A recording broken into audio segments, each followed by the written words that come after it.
Saudara, muncul kabar Menteri Koordinator Bidang Kemaritiman dan Investasi Luhut Binsar Panjaitan sudah memutuskan untuk mempekerjakan tenaga asing dalam proyek IKN.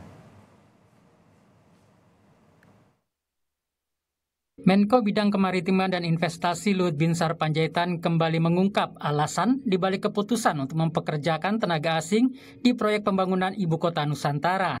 Ia menilai sumber daya manusia Indonesia belum memiliki kualitas sebaik pekerja asing. Bangsa kita nggak bisa, ya memang nggak bisa. Kualitasnya masih kadang-kadang miring-miring. Kalau Anda lihat bangunan kita, masih banyak kualitasnya kurang bagus, tidak rapi, kuat, tapi masih belok-belok. Kata Luhut seperti kami kutip dari kompas.id. Sebelumnya saat rapat kerja dengan Badan Anggaran DPR, Luhut menyebut sudah 2 kali mengecek progres pembangunan di IKN secara langsung. Yang mengatakan untuk pengawasan pekerjaan sampai 17 Agustus nanti menggunakan petugas dari luar negeri karena ingin mendapatkan kualitas yang bagus. Tapi kualitas pekerjaan itu menjadi kunci.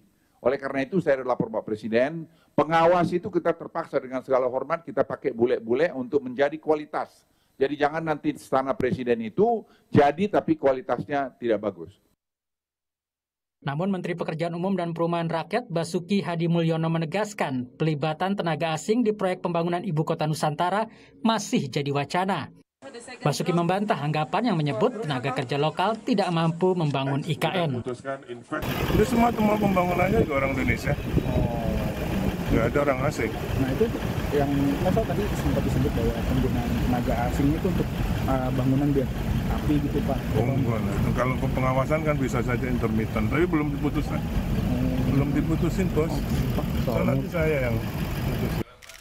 Sementara itu saat berkunjung ke Singapura, Presiden Joko Widodo menawarkan IKN kepada investor sebagai lokasi hunian sekaligus bisnis. Nusantara will be comfortable city to live in and to do business. I know housing prices here have risen very high. Maybe living in Nusantara can become an option. Namun Kepala Pusat Perindustrian Indef, Andri Satrio menyebut IKN Nusantara belum bisa memberikan kepastian dalam hal investasi, salah satunya soal pembebasan lahan. Masih banyak lahan yang dirasa masih belum clean and clear begitu ya. Masih ada persoalan dari pembebasan lahan itu sendiri. Dan investor melihat bahwa jika lahan ini masih belum clean and clear, maka mereka akan mendapatkan ketidakpastian ya ketika berinvestasi di sana.